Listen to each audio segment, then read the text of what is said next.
Welcome to the first of a series of monthly webinars hosted by the International Menopause Society.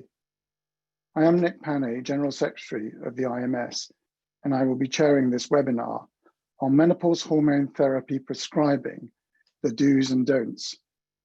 This webinar is intended to act as a practical guide to the prescribing of MHT. There will be two presentations of the key issues, case studies, and an opportunity to ask questions. I'm delighted that we have two world-class speakers with us today. The first is Professor Rodney Baber from Sydney, Australia, past president of IMS, who will present an update on MHT prescribing principles and options. And the second is Mr. Tim Hillard from the UK, board member of IMS, who will present the do's and don'ts of prescribing MHT. Each speaker will have 15 minutes. There will then follow half an hour of questions and answers. Due to the large size of the audience, it will not be possible to address all of your questions. To ask questions, please click on the chat Q&A button at the bottom of your screens. Next slide, please.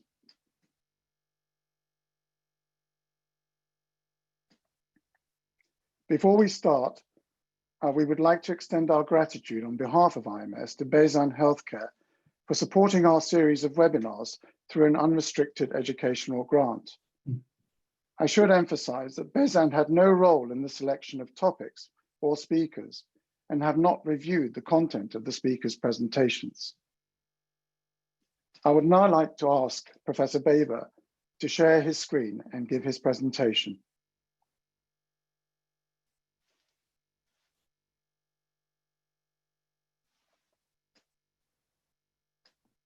Thanks very much, Nick, and hello to everybody.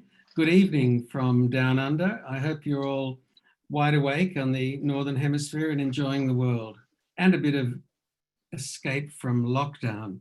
My task is to talk to you about MHT prescribing principles and options.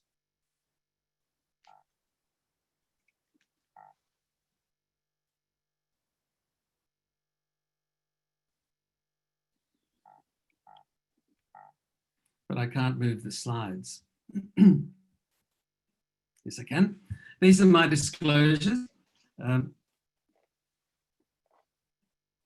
the topics I choose to cover today include the stages of reproductive aging, defining the perimenopause and the menopause, a little bit about the global consensus on the use of MHT, the benefits of MHT, contraindications to MHT use, the side effects, and then important things we need to consider when we engage our patient in what I would call the midlife women's health consultation. A few guidelines generally to prescribing MHT, and then we'll try and bring it all together with a case study at the end. You'll all recall that these are the stages of reproductive aging as were defined in the Straw Plus 10 workshop back in 2012. Basically, there are 6 phases before the last menstrual period, or FMP, and 4 following that. And what we want to discuss with you today are those areas outlined in the 2 red rectangles, which really define the perimenopause, the menopause transition, and the postmenopause. And you can come back to this at later times just to refer to it, as I will discuss it as we move forward.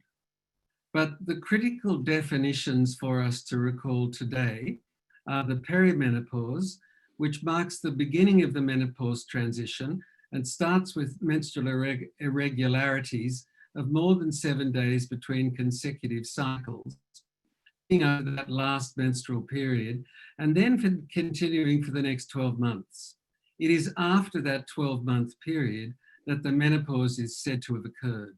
The menopause is the permanent cessation of menstruation occurring after 12 months from the last menstrual period, and it continues for the rest of a woman's life.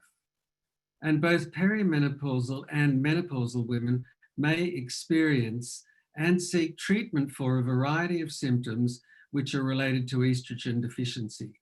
Quite often, by the time they get to you, they will have tried many things.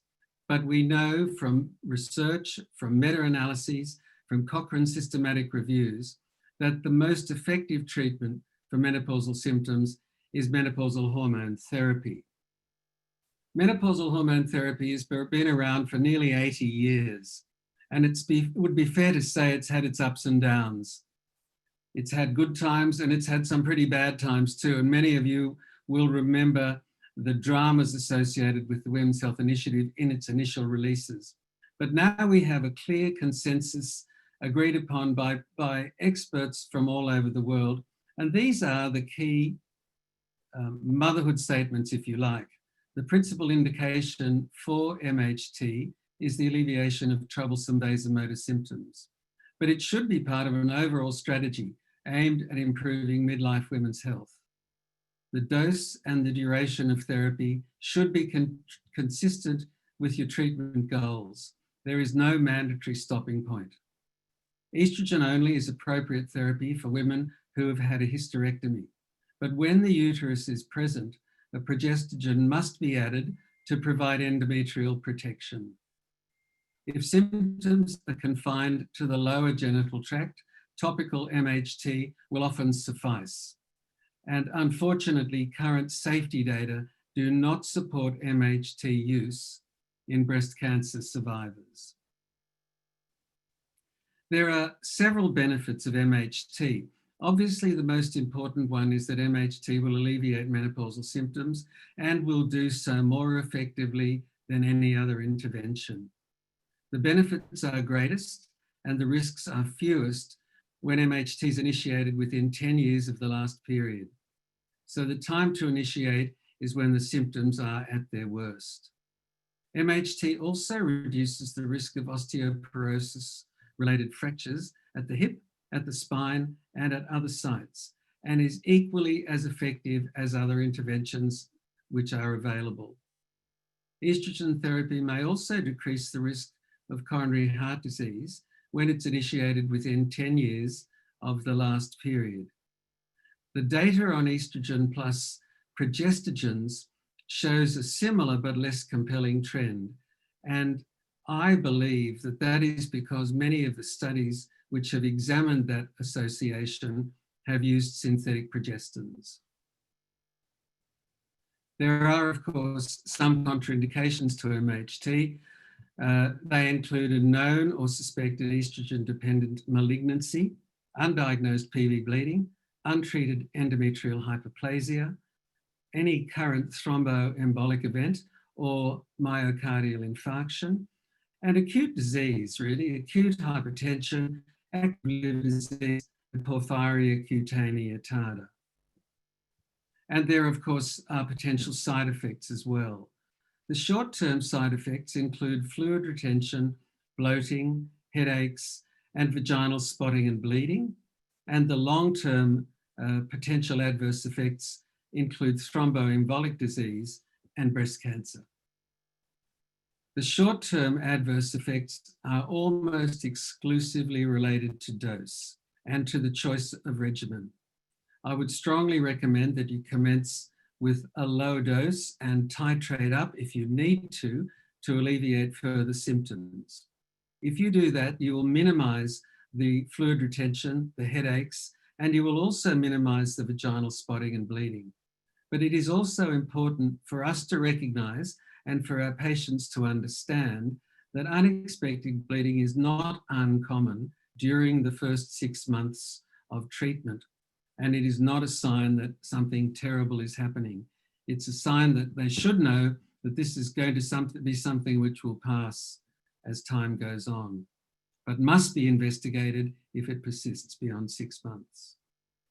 The long-term side effects are, of course, the ones which we are most concerned about, and they include thromboembolic risk, which is increased with oral therapy, but not with transdermal therapy. And secondly, breast cancer. And breast cancer risk appears to be related to the dose of hormones used, the duration of such therapy, and the choice of progestogen, with increasing information showing us that natural progestogens are more safe for the breast than synthetic progestins. And that brings me to the midlife consultation and really what we should consider. This data here is taken from the practitioner's toolkit, which I've referenced at the bottom of the slide. And you can see that whether a woman is perimenopausal or postmenopausal, this is a critical consultation and sets this woman up for healthy lifestyle moving forward. You must inquire about her personal and her family history. You must take a general health assessment. You must discuss lifestyle issues, including smoking, alcohol consumption, physical activity or lack thereof, diet, and BMI. And you should also discuss appropriate screening tests, such as mammography or cervical screening tests. It's important to remember contraception. If a woman's last period occurs before the age of 50, she should use contraception for 2 years. If it's after the age of 50, she should use contraception for 1 year. If she has a new partner, she should also be made aware of the need for safe sex. And of course, this is also the time to discuss the management of menopausal symptoms, of vulvovaginal atrophy or GSM, a topic which many women will not raise unless you discuss it with them. It's a time to inquire discreetly about sexual activity and whether she is having problems in that regard. And of course, to talk about prevention of long-term disease, such as osteoporosis and cardiovascular health. And if your patient decides that she would like to use hormone therapy and you think it's an appropriate intervention, then what you choose will depend on her stage going through the menopause transition and what she would prefer. If she's perimenopausal, you could use sequential estrogen plus progestin therapy.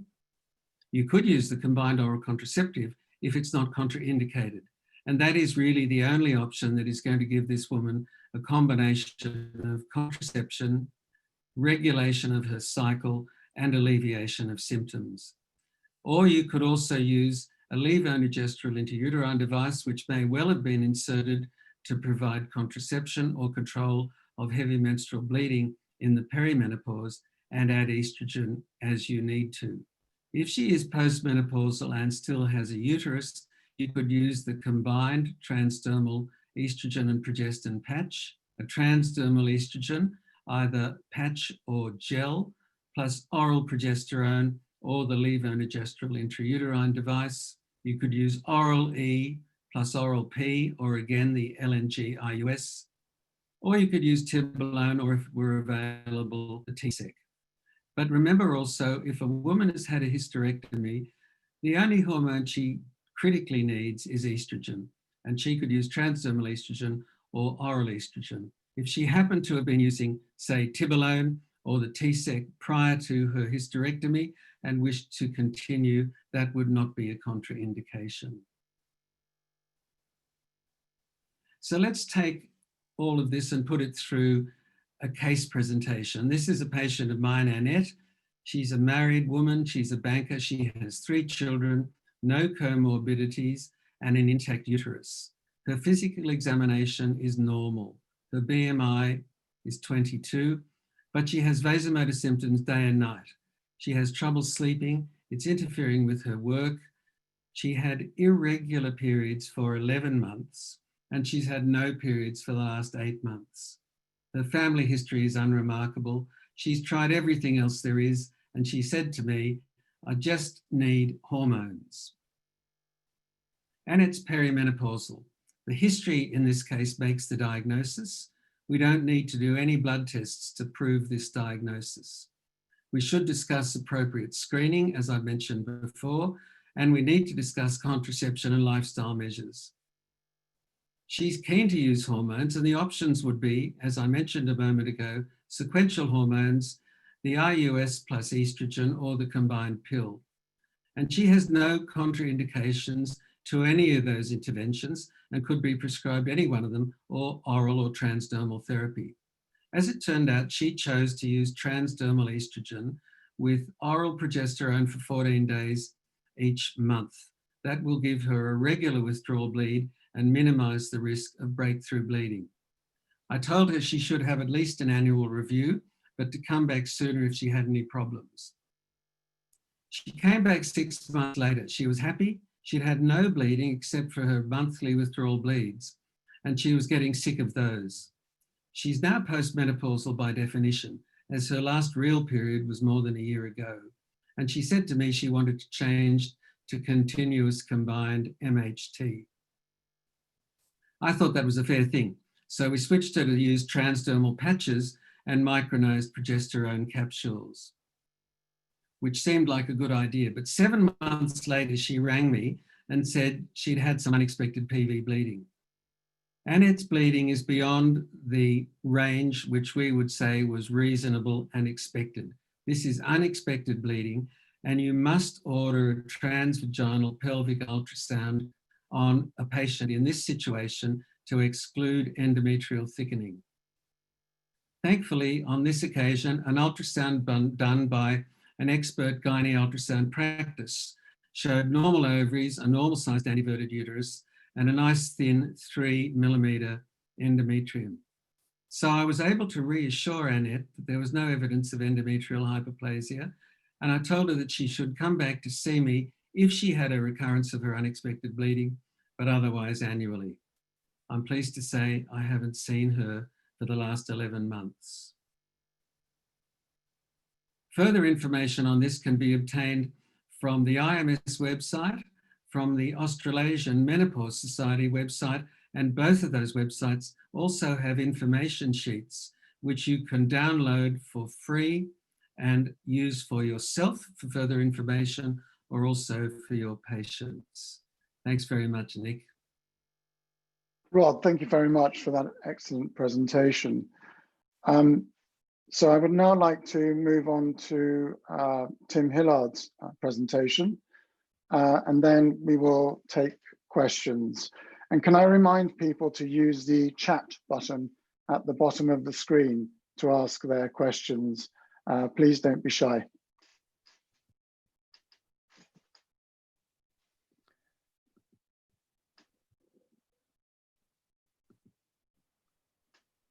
Thanks, Nick.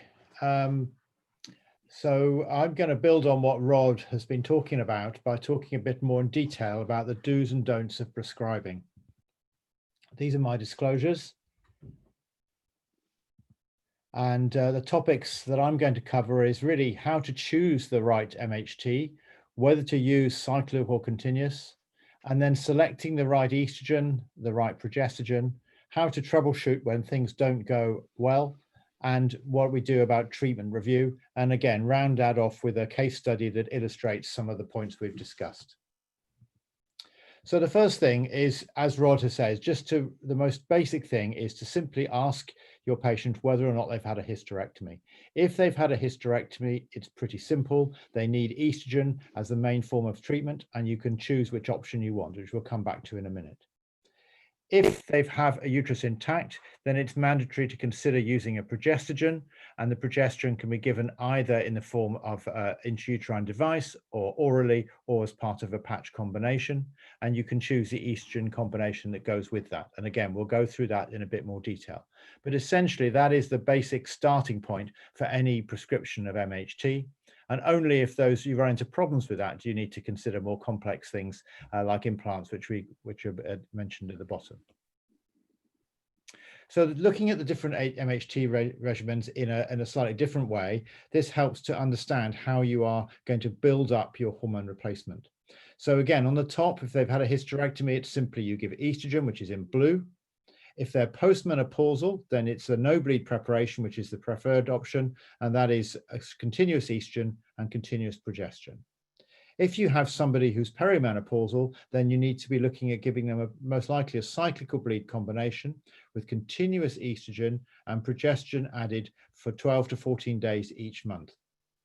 You can look at a quarterly bleed option where the progesterone is given every 3 months, and this can be quite useful particularly for women who are struggling with the progesterone component of their treatment.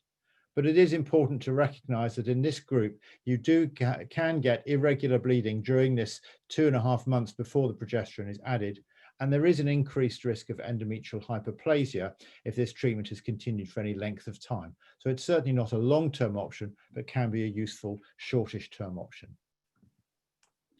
So if we look at the options for perimenopausal women, this is the group that really causes the most confusion. The options, as again Rod has highlighted, are to either give continuous estrogen and sequential progesterone. This is usually the best starting option for women over the age of 45. It's important to commence on the beginning of their natural cycle. So if they're still having a 28-day cycle, to start around day 1. And this will hopefully coincide the MHT cycle with their own natural cycle. MHT in the doses we use is not strong enough to override somebody's cycle. So if we started randomly, you may well get irregular bleeding straight from the start. The trouble with this is it doesn't necessarily control premenstrual symptoms, but transdermal options are available. So you have got quite a lot of options to play with for this particular type of treatment. Contraception, combined contraceptive pill, is also an option, particularly for the younger woman. One obviously has to review whether or not there are contraindications to the pill, but if there aren't and it's fit and healthy, then it is a reasonably good option for the younger woman. It gives good cycle control and it can control PMS symptoms, so can be attractive. There's an additional benefit, of course, of ongoing contraception as well. There are newer formulations available in many countries now, which are much lower dose, and some of them have 17-beta estradiol as the main component. So some of the potential risks associated with traditional contraceptives may be less than they were a few years ago. So it does remain an option, particularly for the younger woman. The continuous option, continuous estrogen together with the levonorgestrel IUS is another excellent option, particularly if the woman already has a levonorgestrel IUS in for contraceptive or bleeding control. Then you just need to literally add in the estrogen and titrate the dose accordingly. The main advantage of this is it's no bleeding, or usually not much bleeding. It doesn't necessarily control PMS, but you can add an estrogen of your choice again. So you could use transdermal estrogen very nicely with this without any other problems. And finally, the option for continuous estrogen and continuous progesterone. Quite a lot of people ask for this at an early stage because perhaps they're fed up with their bleeding. But in fact, it's counterintuitive to actually start a continuous combined preparation in someone who's still having a cycle, because it's not usually strong enough to overcome the natural cycle. And often you end up with worse bleeding than when the patient started. And that can cause dissatisfaction with treatment and increased likelihood to discontinue and just getting fed up with it. But you can still find it suits some women. And again, it's down to the individual history, the age of the patient and where they are in their perimenopause as to whether that can be an option, but it's not usually a starting point. So a few things to consider when we're starting to choose the right MHT. There are many packages that are available in predetermined doses and combinations, and we'll all have in our own countries different ones available, and you'll have your own favorites. And for most women, that's a perfectly reasonable starting point. But it is important to look closely at the components within those ones, because they do vary considerably, both in dose and type of estrogen and progesterone, as we'll see in a minute. Certainly, oral therapy is popular.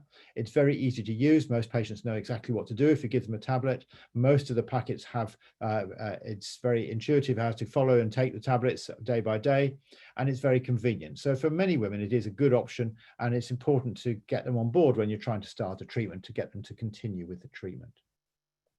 Transdermal estradiol avoids the first pass effect and is certainly a preferred option for those who might have increased risk, particularly those increased risk of venous thromboembolism, such as those with a high BMI or some other factor that may increase their background risk. So certainly worth considering in those groups, but it's not essential for everybody.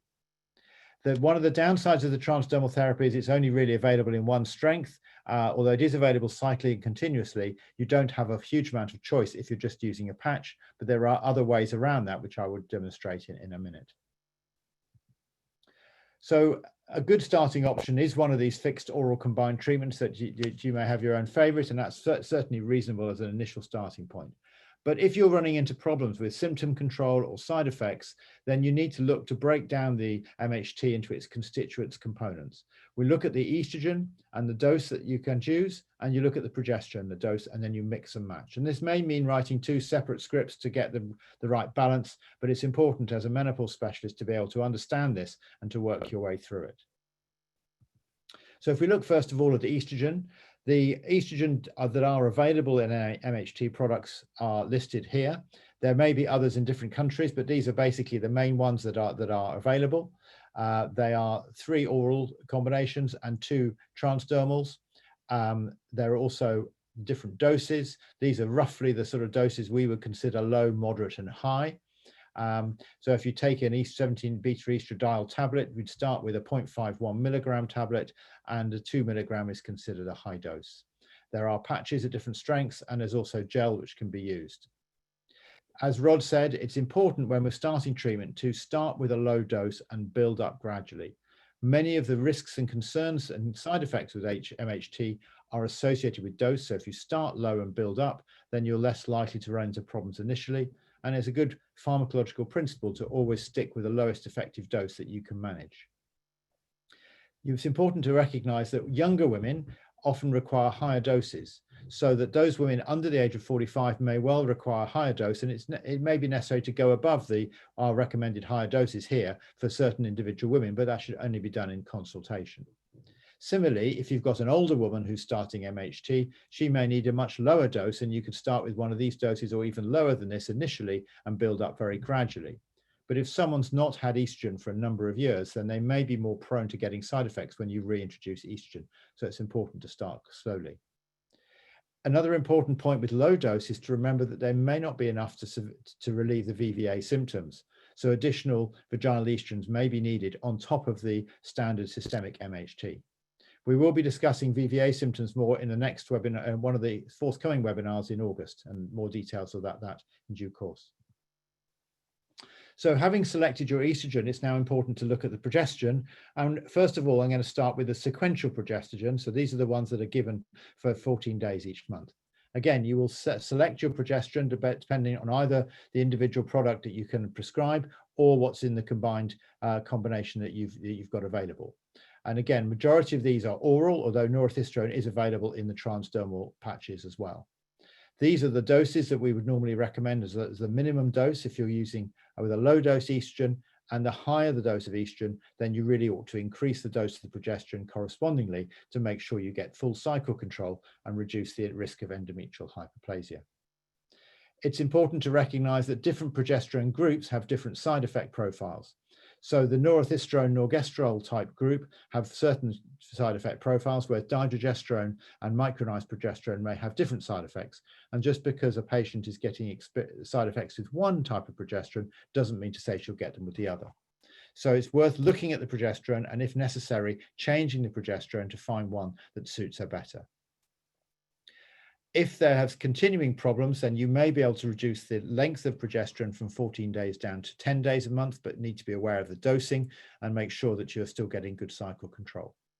Micronized progesterone is a good option, and for many women who ask for bioidentical hormones, it's important to highlight that this is equivalent to the progesterone that's produced in women. So it is essentially bioidentical, but it's important we stick with regulated products and not use compounded therapies.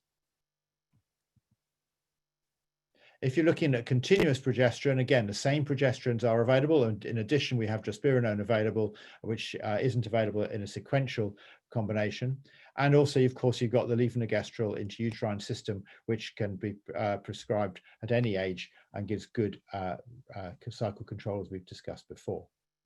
For the continuous group, is recommended for all women over the age of 54, and where we've also briefly discussed how we can start on that.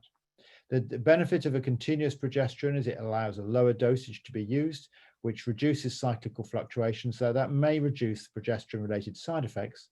But the other side of the coin is you are taking progesterone every day, so some women will find that difficult to manage. Unfortunately, not all preparations are available in every country, so you may have to work with what you've got, but it's important, again, to try and understand what is available and what you could use within your own practice. So some additional tips above and beyond that is that transdermal estrogen gel has a very flexible dosing options, because the patient can change the dose almost on a daily basis, but there has to be used with an oral or intrauterine progesterone. So it's important that they understand that they need to use the progesterone continually, but they can use the gel and change the dose a little bit if you're finding trouble getting the right dose of estrogen. For those women who are particularly concerned about breast cancer risk, transdermal estrogen plus dydrogesterone or micronized progesterone may be a better option. Dydrogesterone seems to have less progesteronic side effects than some other progestogens in many women, and the data that we've got so far suggests that these progesterones have less impact on the breast cancer risk than the traditional northisterone norgestrel based progestogens. So they may be an option, although these data are observational. The transdermal or oral estradiol plus the levonorgestrel IUS is a convenient no-bleed option. And again, in studies, it's been associated with some less breast density than oral northisterone, which may be a positive factor in interpreting mammograms. But we haven't really got the data to say this is a safer option in terms of breast cancer risk. Finally, we do have tibolone as an option, which has very different characteristics to conventional MHT and therefore can be an option in patients who are not getting on with other treatments, and it does have androgenic properties as well. And finally, the SERM TSEC with Premarin and bazodoxifene is now available in some countries, and it provides an alternative option for women, again, those who are postmenopausal. So having started on the patient on the treatment, it's important you have some policy within your departments for how you review these women.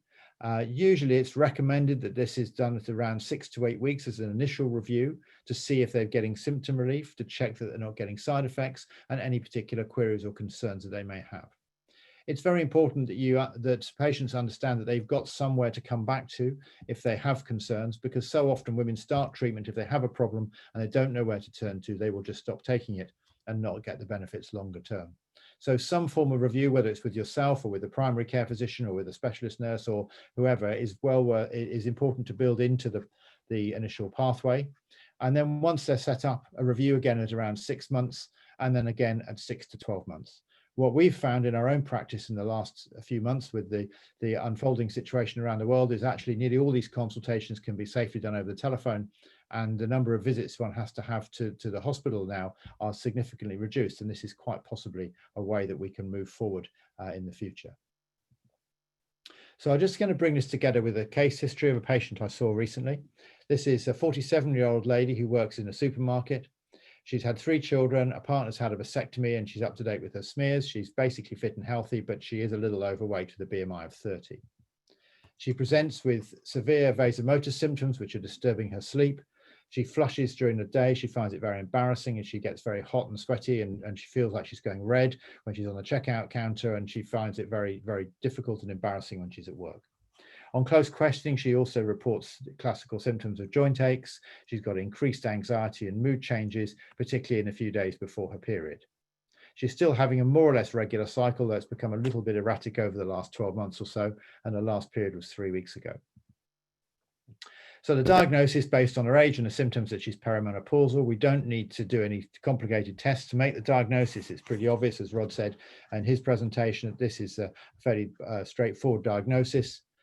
Important to initially discuss lifestyle measures with her, and for her in particular, weight loss may be a key point, but it's not going to resolve all her symptoms. So it's important to then look at what the treatment options are. She's very keen to do something about it. She wants something to work quickly, and we've discussed the various options that are available, as we've just done now. She preferred the idea of taking a tablet. She didn't really like the idea of patches or gel, and was quite happy just to take a tablet because she knew what to do. So I started her on sequential estrogen and progesterone, standard preparation of 1 milligram of estradiol, 14 days of 1 milligram of northisterone, and advised her to start this on the first day of her next period, which was coming up fairly soon. And I was going to see her again in around 8 weeks' time. When she came back in 8 weeks, she said things had improved quite a lot. She'd certainly noticed an improvement in her hot flushes and night sweats, but they were still present, and she's still getting a lot of mood and anxiety problems. She also said that she'd noticed that she was getting bloating and headaches in the last 2 weeks of her packet when she was taking a different coloured pills, and these made her feel quite unwell and uncomfortable, again, particularly when she was sitting down at her job. She wasn't very happy about that. So we discussed the various problems. She seems to have inadequate symptom control. She needs a higher dose of estrogen. She's got some progestogenic side effects, so we need to look at changing the progestin. And on that basis, I put her up to a 2 milligram of estradiol tablet with a cyclical dydrogesterone combination, which is changing the progesterone, with a review in 3 months. In 3 months' time, she came back, reporting 100% improvement in her symptoms. Overall, all her other symptoms were better. Her side effects had disappeared. Her cycle control was good, and basically she was very happy with the treatment. So we agreed to review the situation in 6 months. 2 other things to consider with her. One is that transdermal estrogen might be an option to consider lowering her VTE risk, as she does have a slightly high BMI, but it's important to accept patient preference, and it's more important that she takes something she feels comfortable with than it is in trying to get the most pure treatment possible. And secondly, for her, with if bleeding has continued to be a problem, the levonorgestrel IUS could be an option, but in her case, her partner's had a vasectomy, and contraception was not an issue. So for further information, again, as Rod said, the IMS website is available with downloadable information sheets. Also, the British Menopause Society website has a number of tools for clinicians which can be very useful and downloadable. There's a few references there, including the NICE guidance, which is referenced here. And finally, a mention about the IMPART, which is the IMS Professional Activity Refresher Training. This, some of you are familiar with IMPART and will have been involved with it before, but for those of you who aren't, this is a free educational tool. It's now being taken over by the IMS, so we're going to be running it from the 1st of July, and you will be able to log on and register, and there are 8 modules in all, and once you've completed all these modules, you will get a certificate of completion and complimentary introductory membership of the IMS for 1 year. You'll hear a lot more about that in due course from the IMS, but that's just to flag it up as a useful sort of source of information for the future. Thank you. Back to you, Nick. Tim, thank you very much for a further excellent presentation. We have a very large number of questions, I'm delighted to say. Some of them are practical, some of them are a little more technical. So let's start with some practical ones first of all. Linda Haynes has asked about a perimenopausal woman, 51 years or over, not wanting the levonorgestrel intrauterine system, but still requiring contraception. She's wondering what the options are in that situation. Either of you can kick off with that. Very nice. Well, I might as well kick off. Obviously, Linda, there's barrier methods for contraception. And as I alluded to in my talk, if she's just ditched her husband, she might, and has a new partner, she should certainly use barrier methods to provide some sort of safe sex. She could, there are UK medical eligibility criteria about the birth control pill, which say you can't use it over the age of 50 or something. But I think we have to take that on an individual patient basis. And if the patient has no underlying medical problems, nothing that we would consider to be a contraindication to the pill, such as, for example, migraines or hypertension or a history of thromboembolic disease, then the pill might provide her with a reasonable option for contraception, and at the same time would control her cycle and alleviate symptoms should they develop. And then, of course, the other options are permanent contraceptive measures, which you could discuss with her, including perhaps the possibility of, for example, a bilateral salpingectomy, which might also somewhat reduce her risk of ovarian cancer going forward. I'll give Tim the chance to talk about all the other options, Nick. Tim, did you want to just to add say to that? I think another, it's a very practical point, and I think one of the other things that you can consider is someone who's on the progesterone only pill, and particularly if they've tolerated it well in the past, is that you can consider continuing that with estrogen. I think that there is no data to absolutely be clear that that is protective, but depending on the age of the patient, and the closer they get to sort of 54, the natural risk of pregnancy gets lower and lower. So I think using a progesterone only pill in combination with a standard estrogen can be an option to consider as well. We have a question from Manju Navani. In perimenopausal ladies on sequential hormone therapy, I mean, this has been mentioned in both the lectures already, but are there any top tips in terms of advising your patients as to the ideal time to switch over to continuous combined. Some women may want to try to achieve a no bleed regimen earlier than others. So how do you strike the balance with your patients? Shall I take that one? Sure. I would, again, it's very much individual. I think if they are going to try and sort of wing it a bit earlier, if you like, than 54, then they just need to be aware that there is a risk of irregular bleeding. It's important, again, depending on whereabouts in the world you are, you don't suddenly end up in a cancer pathway just because you've had an irregular bit of spotting, because that can often throw things out. So recognizing that it may cause a bit of irregular bleeding if you start that process, and be prepared to stick with it. There is no ideal time, but I think the more, as in Rod's case history, the longer the patient has had amenorrhea before you start, the more likely you are able to move quickly. If you've got someone who's still having a regular cycle when they start their MHT, then you're probably not going to win if you start switching them too early, and it can be a false economy. Rod, anything further to add? No, I agree entirely. I think, Tim, it's exactly right. My patient had 8 months amenorrhea before she started sequential therapy, and then had 6 months of regular withdrawal bleeds. So I thought it was reasonable. But Tim's point is the key thing. The longer it is from her last normal menstrual period, the more likely it is that we will get away with complete amenorrhea. So it's a trade-off. Totally agree. So the next two questions from Alice Duffy and Louise Newson are very similar. Which is, what is the evidence for needing 200 milligrams of micronized progesterone when increasing the dose of estrogen, for instance, in a continuous combined regimen rather than just using 100? Tim, would you like to kick off on that? I believe you had something on your slide about that. Yeah, I did. I mean, well, again, it's a bit of a trade-off. I mean, the doses are based on the recommended studies that are available. So if you have studies that show a certain dose of progesterone works, then it may be reasonable to think that a lower dose might work, but you cannot absolutely with confidence say that. And I think it's the difference between prescribing something exactly according to the book and then being a specialist and interpreting that in your own way. And I think that's we all do that in our clinical practice. We take the data and we have to look at that and based on the individual patient. But as a rule, those are the doses we would recommend that you would start with. But obviously, if you are an individual specialist, then you may choose to use a slightly different dose. But it's important that you recognize that there may be a slight trade-off with that in terms of a risk of irregular bleeding or possibly endometrial hyperplasia. And it's very unlikely, but should that end up with something untoward happening, you've got to be prepared to back up your stand and your position. And do you monitor those patients on lower doses of progesterone by ultrasonography? Or do you base it on symptoms? And I wouldn't monitor them with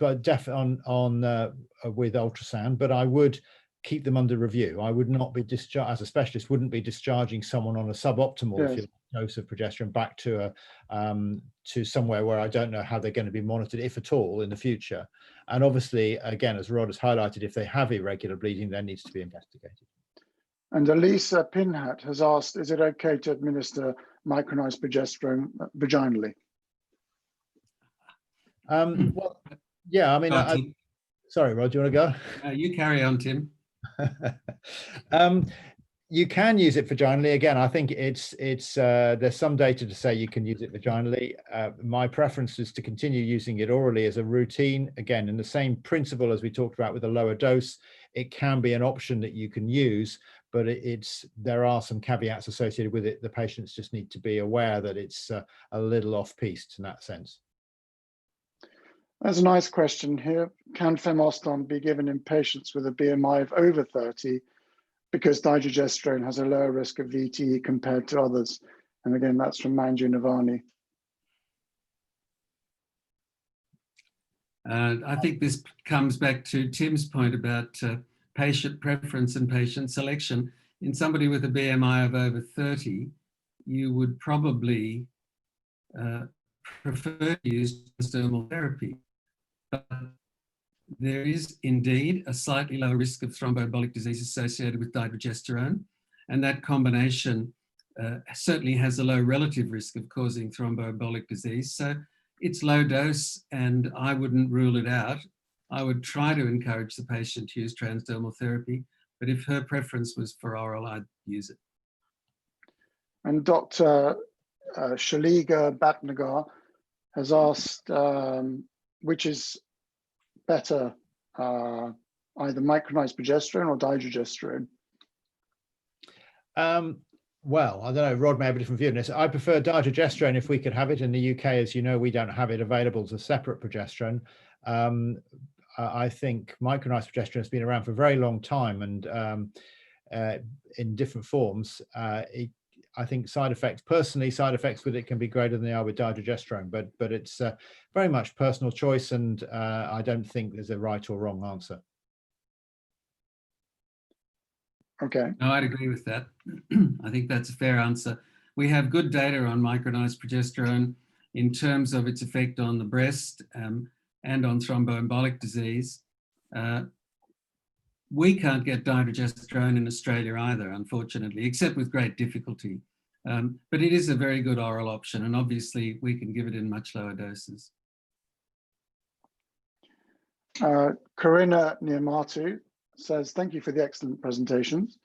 What about MHT for women with personal history of endometriosis? In fact, we've had a couple of those questions. And also she qualifies it with or without a uterus, so even after hysterectomy. Jim? I think the without the uterus is an easier one to answer, because with the uterus you'd definitely be giving progesterone anyway. The key question really with endometriosis is whether or not, if they've had a hysterectomy, you need to add in progestogen. It depends a little on the background, the severity of the endometriosis. If it was severe endometriosis that was removed, then I personally would recommend a progestogen for a few years afterwards. Again, it's a trade-off, because obviously you're getting a slightly increased risk of potentially breast cancer by taking the progesterone perhaps over a few years, but you're probably stopping the resurgence of any residual endometriosis tissue that might be present if you just give estrogen alone. So it's a bit of a trade-off, but I would prefer generally to give a progesterone in those situations for the first few years. On the other hand, it's quite instructive sometimes if you look at get the hold of the patient notes if you can, and look back and just when the patient says they've had terrible endometriosis, and you read the operating note that said they had one spot of endometriosis. So if it's very mild endometriosis, probably you don't need to do it. Depends on the severity. Yep, Rod, I agree. questions? I agree, Nick. My practice is usually, certainly endometriosis or a history thereof is not a contraindication to MHT. And in somebody who's had a hysterectomy, I would normally give them combined estrogen and progestin therapy for the first couple of years. And if they've had no recurrence at that stage, I would probably switch them over to transdermal if I could, estrogen only. And as always, we would welcome further data on this. We sure would. Yeah. Okay, let's see. There's one here from Alice Duffy. In a woman on sequential hormone therapy who has a transvaginal ultrasound after her withdrawal bleed, what is the upper limit of endometrial thickness that should be considered as being normal? I guess what she's getting at, should we be using the 4 or 5 millimeter cutoffs that we use for postmenopausal bleeding? Well, I'd say, why did you do the ultrasound if she'd had a regular withdrawal bleed? That, I guess, would be my first question. The answer probably is that she had abdominal pain and somebody ordered an ultrasound. I don't think we have any data, but I would expect the endometrium to be thin after a withdrawal bleed and then to increase as the estrogen-only phase of the cycle went on. So my practice would be to do a scan, as I would do in a perimenopausal woman, within in the first 6 days after she'd had a bleed, and I'd expect the endometrium to be 6 millimeters or less. Yeah, I think the point I would add, and as I mentioned in my presentation, I think that it is somewhat frustrating when these scan results get interpreted as if it's a postmenopausal bleed, because it sends them down a completely different pathway and it frightens the life out of them. And often they end up seeing people who don't actually understand about hormone MHT, and they get stopped, and all the symptoms return. So again, I wouldn't usually do a scan, or if I did, I'd be cautious about interpreting in those situations. And I certainly wouldn't use a postmenopausal bleed cutoff. I think if you get a result that comes back and it's say 7 or 8 millimeters, then you might want to repeat the scan immediately after a bleed, as Rod suggested, if you're concerned. But I would interpret it loosely, and I wouldn't be applying the same criteria as you would if someone is clearly postmenopausal, then has a bleed at that stage. So we had a couple of questions about Tibolone, and I noticed that you recommended Tibolone as an option with and without hysterectomy. But with hysterectomy, are you not getting an unwanted progestogenic effect? So what would be the indication for using Tibolone post-hysterectomy? For me, it would be if the patient, for example, had suffered from mastalgia with other forms of hormone therapy and had found the Tibolone was very satisfactory.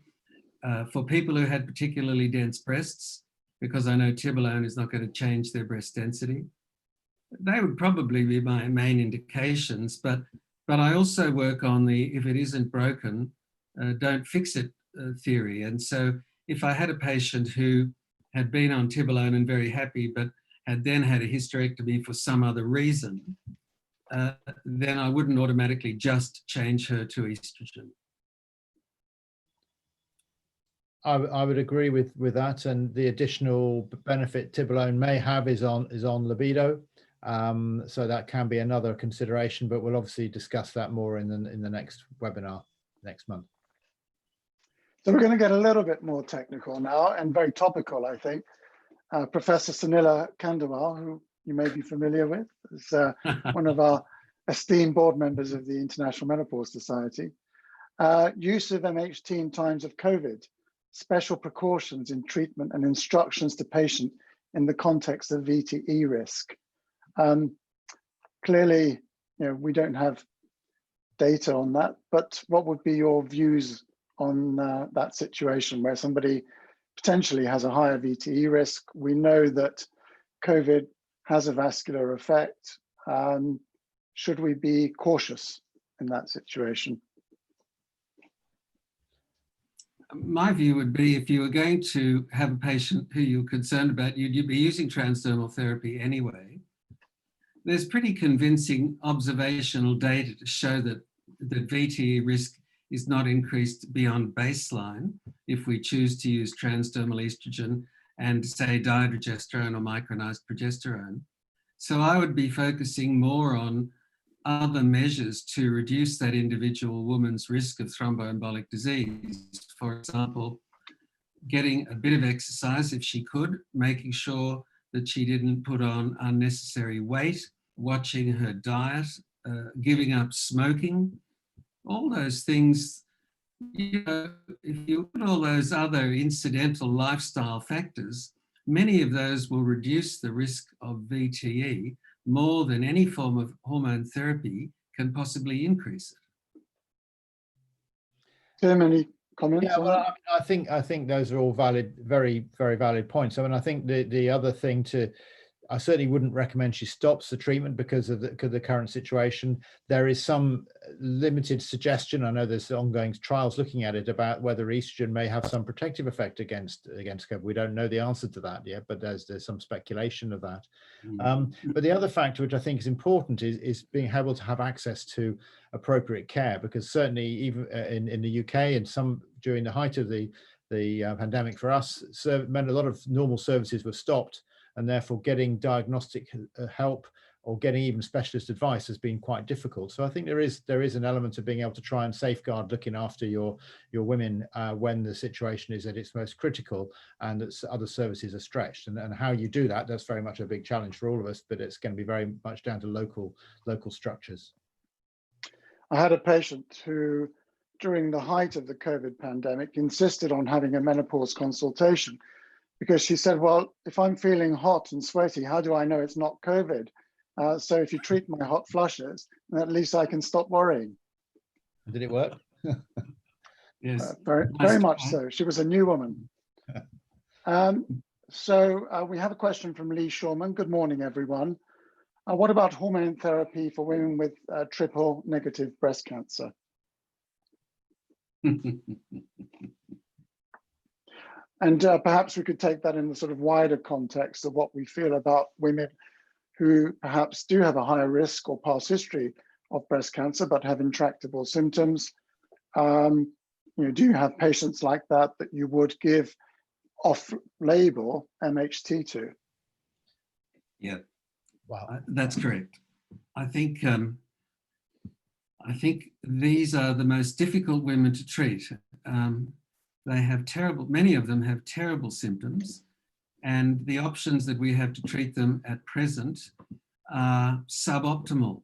They're mostly off-label options, and none of them alleviate vasomotor symptoms as effectively as hormone therapy. I'd like to say, I'm just wondering if Lee is going to send us another message saying, by the way, I'm doing research on a neurokinin 3 receptor blocker or something like that. It'd be lovely to have those molecules, but at present, my policy is to say to patients, we should look at lifestyle measures and things like cognitive behavioral therapy to try to alleviate your symptoms. We have a range of pharmaceutical options that we can offer you. But if all of those things fail and you really have intractable symptoms that are seriously affecting your quality of life, then you and I and your oncologist and your surgeon should sit down and talk about giving you some low-dose hormone. And in fact, we have a question from Rock Zoo, who also asks about endometrial and ovarian cancer survivors and treating those with hormone therapy. And again, a difficult situation, Tim. Yeah, I mean, I think the most important thing is to have an honest conversation with the woman about what the risks are. There is no easy trade-off. I think ovarian cancer is perhaps a little different because in general terms, ovarian cancer, there is no huge increase in risk associated with it. So it'd be a reasonable thing to do unless it's an endometrioid type cancer. But for most of the cancers, I think that's fairly straightforward.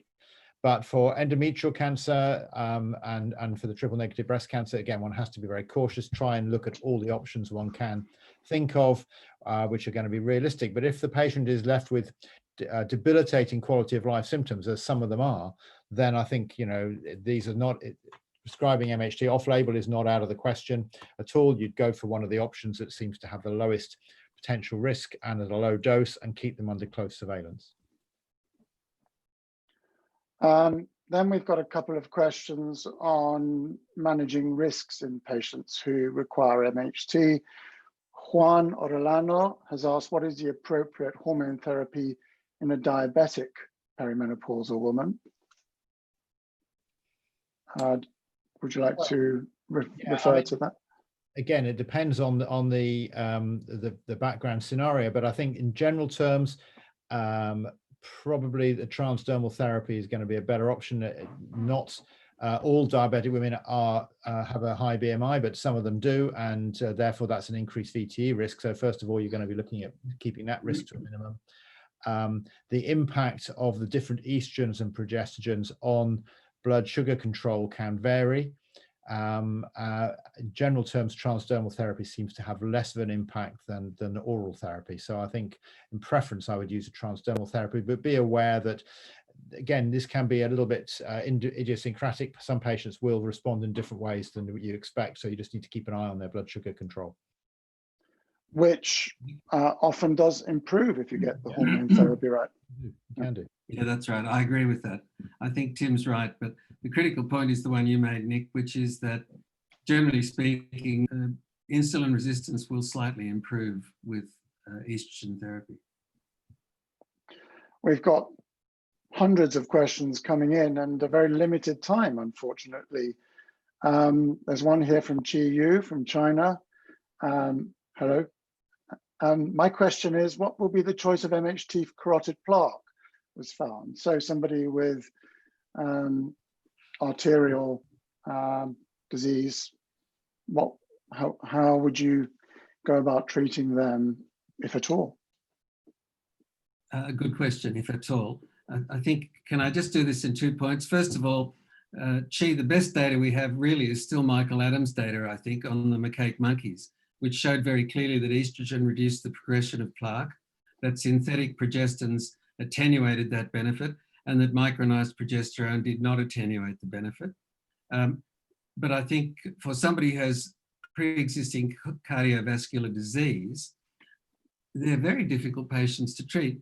And you would not, I think, treat with estrogens or progestogens at all unless you had run out of options.